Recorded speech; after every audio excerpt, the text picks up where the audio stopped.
বলা হয় সব তীর্থ বারবার গঙ্গাসাগর একবার, তবে বর্তমান সময়ে এ প্রবাদ বাক্য হয়তো আর খাটে না।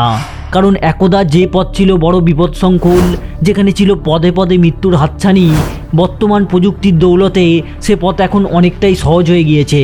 তবু পুণ্যলোভী মানুষেরা সকলেই যেতে চায় গঙ্গাসাগরে, কারণ পুণ্যসলীলা গঙ্গা এখানে এসে মিশেছে সাগরে।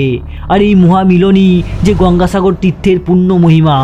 তাই তো এই মহাসাগরেই সাবমুক্ত হয়েছিল সগর রাজার 60,000 সন্তান। আর যে স্থান স্বয়ং মহামুনি কপিলের সাধনাক্ষেত্র, সেখানকার আকাশে বাতাসে মাটিতে জলে সর্বত্রই যে পুণ্যলাভ, সেটা আর বলার অপেক্ষা রাখে না। তাই তো মহাভারতের যুগ থেকে আজও মানুষ চলেছে গঙ্গাসাগরের তীরে। গঙ্গাসাগরে একটিমাত্র ডুব দিয়ে জীবনের সমস্ত পাপকে মুক্ত করার আশায়। কিন্তু এখন প্রশ্ন হচ্ছে যে গঙ্গাসাগরে পুণ্যস্থান করলেই কি সমস্ত পাপ থেকে মুক্তি পাওয়া যায়? আর সব তীর্থ বারবার আর গঙ্গাসাগর একবার, এটি কেন? তো বন্ধুরা, এই সমস্ত প্রশ্নের উত্তর জানতে হলে তোমাদের এই ভিডিওটা পুরো দেখতে হবে। তো বন্ধুরা, ভারতে প্রবাহিত নদীগুলির মধ্যে সবচেয়ে পবিত্র হলো গঙ্গা নদী, যা গঙ্গোত্রী থেকে উদ্ভূত হয়ে পশ্চিমবঙ্গে প্রবেশ করে বঙ্গোপসাগরে মিলিত হয়েছে। আর গঙ্গা নদী যে জায়গায় সমুদ্রের সাথে মিলিত হয়েছে তাকেই গঙ্গাসাগর বলা হয়। আর এই জায়গাটিকে সাগরদ্বীপও বলা হয়ে থাকে। আর এটি গঙ্গাসাগর মেলার জন্যেও বহু শতাব্দী ধরে বিখ্যাত। এবং জায়গাটি পশ্চিমবঙ্গের দক্ষিণ 24 পরগনা জেলায় অবস্থিত। এখানে একটি কপিল মুনির আশ্রমও রয়েছে এবং বলা হয় যে মকর সংক্রান্তিতে এখানে স্নান করলে মোক্ষলাভ হয়। তাই আজও গঙ্গাসাগর তীর্থযাত্রা শত শত তীর্থের সমান। তবে এই গঙ্গাসাগর তীর্থযাত্রা শুরু করতে হলে আমাদের ফিরে যেতে হবে রামায়ণের যুগে। কারণ এই তীর্থপথের শুরু হাজার হাজার বছর আগে, যখন সিন্ধু তীরের মানুষেরা এসে সরস্বতী নদীর তীরে বসবাস শুরু করলো। পরে অবশ্য সরস্বতী নদী শুকিয়ে যাবার পর সেখানকার মানুষ এসে বসতি স্থাপন করলো গঙ্গার তীরে। আর তারপর থেকে ধীরে ধীরে গড়ে উঠল গাঙ্গেয় সভ্যতা। তবে আমাদের এই ধরাধামে গঙ্গার আবির্ভাবের একটি সুন্দর কাহিনী বর্ণনা করা আছে পুরাণে। আর পুরাণ মতে বহুকাল আগে অযোধ্যায় ইক্ষ্বাকু বংশে সগর নামে এক ধর্মান্ত রাজা ছিলেন। আর রাজার 2 স্ত্রীও ছিলেন, বড় স্ত্রী কেশনী আর ছোট স্ত্রী সুমতি। কিন্তু রাজার 2 স্ত্রীরই কোনো সন্তান ছিল না, যার ফলে সগররাজ তার 2 স্ত্রীর সঙ্গে বহুদিন তপস্যা করেন এবং তাদের তপস্যায় সন্তুষ্ট হয়ে মহর্ষি ভৃগু বর দিলেন যে একজনের একটি সন্তান হবে আর অন্যজনের 60,000 সন্তান হবে। এবং তারপর যথাসময়ে রানী কেশনী একটি পুত্র সন্তান জন্ম দিলেন, যার নাম ছিল অসমঞ্জ। এবং পুরাণ মতে রানী সুমতিও 60,000 পুত্র সন্তানের মা হলেন। হ্যাঁ, 60,000 সংখ্যাটা শুনে হয়তো প্রশ্ন উঠতেই পারে যে এও কি সম্ভব? হ্যাঁ, হয়তো এটা সম্ভব নয়, কিন্তু আমার মনে হয় রানী 6টি সন্তানের জন্ম দিয়েছিলেন আর বাকিরা ছিলেন সগররাজের সেনা। আর সেনাদের কাছে রাজা হলেন পিতার সমান। আর সেই অনুযায়ী সুমতি হলেন সমস্ত সেনার মা। আর সেই অনুযায়ী তিনি 60,000 পুত্র সন্তানেরও মা।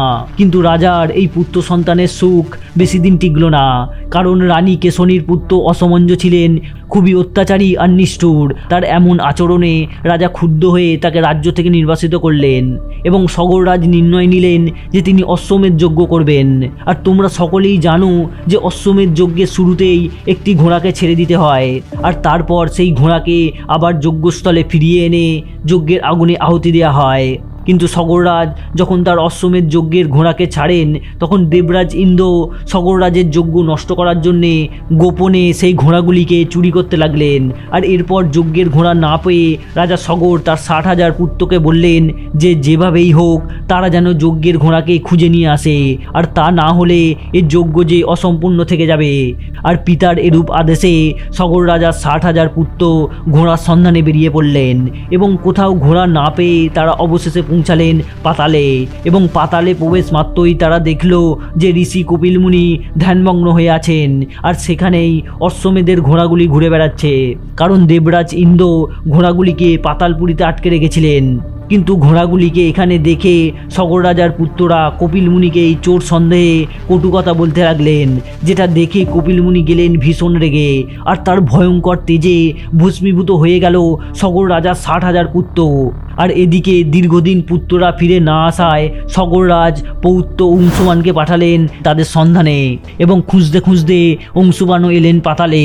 আর সেই সময় অংশুমানের সঙ্গে সাক্ষাৎ হয় গরুড়দেবের। আর গরুড়দেব জানায় যে সগর পুত্ররা অভিশপ্ত হয়ে এখানে ভস্মীভূত হয়ে আছে।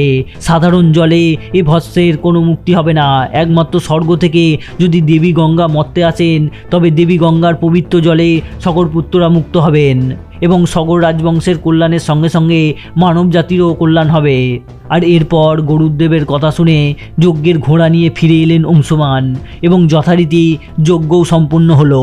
কিন্তু মহারাজ সগর বহু চেষ্টা করেও গঙ্গাকে মর্তে নিয়ে আসতে পারলেন না। আর এরপর অংশুমান রাজা হলেন, কিন্তু অংশুমানের পুত্র দিলীপ একটু যোগ্য হয়ে উঠতেই অংশুমান দিলীপের হাতে রাজ্যের শাসনভার তুলে দিয়ে হিমালয়ে গিয়ে তপস্যা করতে লাগলেন। কিন্তু সময়ের সঙ্গে সঙ্গে অংশুমানেরও মৃত্যু হলো। আর অংশুমানের মৃত্যুর পর রাজা দিলীপ তার পুত্র ভগীরথের হাতে রাজ্যের শাসনভার তুলে দিয়ে হিমালয়ে তপস্যা করতে লাগলেন, কিন্তু তিনিও সফল হলেন না। আর এরপর দিলীপের পুত্র ভগীরথ হিমালয়ে তপস্যা করতে লাগলেন এবং কঠোর তপস্যার পর পরমেশ্বর ব্রহ্মাকে সন্তুষ্ট করলেন। ভগীরথের তপস্যায় সন্তুষ্ট হয়ে ব্রহ্মা বললেন যে তুমি কি বর চাও? উত্তরে ভগীরথ বললেন যে আমি যেন পিতামহগণের স্বর্গলাভের জন্যে তাদের ভস্ম ধুয়ে দিতে পারি। ভগীরথের এমন বর চাওয়ায় ব্রহ্মা বললেন যে তোমার ইচ্ছা পূরণ হবে, কিন্তু প্রবল বেগ নিয়ে গঙ্গা যখন মর্তে আসবেন তখন গঙ্গার প্রচণ্ড বেগ কেউ সহ্য করতে পারবে না। একমাত্র মহাদেবী এই প্রচণ্ড বেগকে সামলাতে পারবে। এরপর ভগীরথ তপস্যায় মহাদেবকেও সন্তুষ্ট করলেন, কিন্তু ব্রহ্মার বরে যখন দেবী গঙ্গা মর্তে আসছেন তখন তার মনে অহংকার জন্মালো। তিনি ভাবলেন যে প্রবল বেগে মহাদেবকেও পাতালে নিয়ে যাবেন। আর গঙ্গার এরূপ অহংকার দেখে মহাদেব গঙ্গাকে তার জটায় বেঁধে ফেললেন, যার ফলে ভগীরথ আবার তপস্যায় বসলেন। এবারেও মহাদেব প্রসন্ন হলেন এবং নিজের জটা থেকে গঙ্গাকে মুক্ত করে দিলেন। মুক্ত গঙ্গা আবার প্রবাহিত হলো, কিন্তু দেবী গঙ্গা যেই পথ দিয়ে প্রবাহিত হতে লাগলেন সেই পথেই ছিল জন্যুমুনির আশ্রম। আর জন্যুমুনি তখন যজ্ঞ করছিলেন, যার ফলে গঙ্গার প্রবল প্রবাহে যজ্ঞের সমস্ত কিছু গেল ভেসে, যেটা দেখে জন্যুমুনি ক্ষুব্ধ হয়ে গঙ্গার সমস্ত জল পান করে ফেললেন। আর এরপর গঙ্গার মুক্তির জন্যে দেবতারা সকলে মিলে মুনির কাছে প্রার্থনা করলেন। দেবতাদের প্রার্থনায় সন্তুষ্ট হয়ে জন্যুমুনি নিজের কান থেকে গঙ্গাকে মুক্ত করে দিলেন। তাই তো গঙ্গাকে জন্যুমুনির কন্যাও বলা হয় এবং জনুর কন্যা বলে গঙ্গার আরেক নাম জাহ্নবী। আর এরপর দেবী গঙ্গা আবারও প্রবাহিত হলেন। আর প্রবাহমান গঙ্গাকে ভগীরথ নিয়ে এলেন সেই জায়গায় যেখানে সগর রাজার 60,000 পুত্রের ভস্মীভূত দেহ রয়েছে এবং অবশেষে গঙ্গার পবিত্র জলধারায় সগর পুত্ররা মুক্ত হলেন। তাই তো বলা হয় যে গঙ্গার জল জীবনের সমস্ত পাপকে ধুয়ে দেয়। কিন্তু এ তো গেল দেবী গঙ্গার মর্তে আবির্ভাবের কথা, কিন্তু সব তীর্থ বারবার হলেও গঙ্গাসাগর একবার কেন? তো বন্ধুরা, গঙ্গাসাগর প্রসঙ্গে এই প্রবাদ বাক্যের পিছনে মূলত দুটি কারণ রয়েছে। প্রথমটি হলো একসময় গঙ্গাসাগর যাওয়ার পথ ছিল অতি দুর্গম এবং বিপদসংকুল। যানবাহনের তেমন কোনো ব্যবস্থা ছিল না, তাই মাঝে মধ্যে এই নৌকাডুবিতে শত শত মানুষ মারাও যেত। তাছাড়া জলদস্যুদের ভয়ও কম ছিল না। আর সেই সময় প্রবল ঠান্ডায় খোলা আকাশের নিচেই রাত কাটাতে হতো। পানীয় জলেরও তেমন কোনো ব্যবস্থা ছিল না, তাই একবার যে গঙ্গাসাগরে যেত সে দ্বিতীয়বার যাবার কল্পনাও করতো না। তাই এই প্রবাদ বাক্যের সূচনা। আর দ্বিতীয় কারণটি হলো মোক্ষ লাভ, কারণ অতীতে বহু পথই ছিল দুর্গম, কিন্তু সকলেরই বিশ্বাস ছিল যে গঙ্গাসাগর তীর্থে যে একটিবার মাত্র স্নান করবে সে জীবনের সমস্ত পাপ থেকে মুক্ত হয়ে মোক্ষ লাভ করবে। তাই তো শাস্ত্রে বলা হয়েছে যে সর্বত্র পাবনী গঙ্গা টিসু সানিও দুলভা, গঙ্গাধারে প্রয়াগে চ গঙ্গাসাগর সঙ্গমে, গঙ্গায়ং চ জলে মোক্ষ বারাণস্যং জলেস্থলে, জলেস্থলে অন্তরিকে গঙ্গায়ং গঙ্গাসাগর সঙ্গমে। এর অর্থ গঙ্গা সর্বত্রই পবিত্র, কিন্তু গঙ্গাধার, প্রয়াগ ও গঙ্গাসাগর এই তিনটি তীর্থ শ্রেষ্ঠ। কারণ গঙ্গার জলে মৃত্যু হলে মোক্ষ লাভ হয়, আর বারাণসীর জলের স্থলে মৃত্যু হলে মোক্ষ লাভ হয়, কিন্তু গঙ্গাসাগরের জলের স্থলে অন্তরিক্ষও মৃত্যু হলে মহামুক্তি লাভ হয়। আর তাই এ তীর্থের সঙ্গে অন্য কোনো তীর্থের তুলনা হয় না। সব তীর্থের একমাত্র সার এই গঙ্গাসাগর। তাই তো প্রতি বছর মকর সংক্রান্তি বা পৌষ সংক্রান্তির দিনে কপিল মুনির মন্দিরকে কেন্দ্র করে শুরু হয় সাগর মেলা। বাংলা ছাড়াও সমস্ত ভারতবর্ষের মানুষ আসেন এখানে এই মহাতীর্থে একটিমাত্র ডুব দিয়ে নিজের জীবনের সমস্ত পাপকে মুছে ফেলতে। কি তোমরাও কি কখনো গঙ্গাসাগরে গিয়েছো? সেটা তোমরা কমেন্টে অবশ্যই জানাও। আর এই ভিডিওটি যদি একটু ভালো লেগে থাকে তাহলে বন্ধুদের সাথে শেয়ার করতে পারো, কারণ গঙ্গার ইতিহাস জানাটা আমাদের সকলেই প্রয়োজন। আর হ্যাঁ, সাবস্ক্রাইবটা অবশ্যই করো। আর তোমরা বাঁদিকে থাকা এই ভিডিওগুলোও দেখতে পারো। তোমাদের ভালো লাগবে। দেখা হচ্ছে পরের ভিডিওটিতে।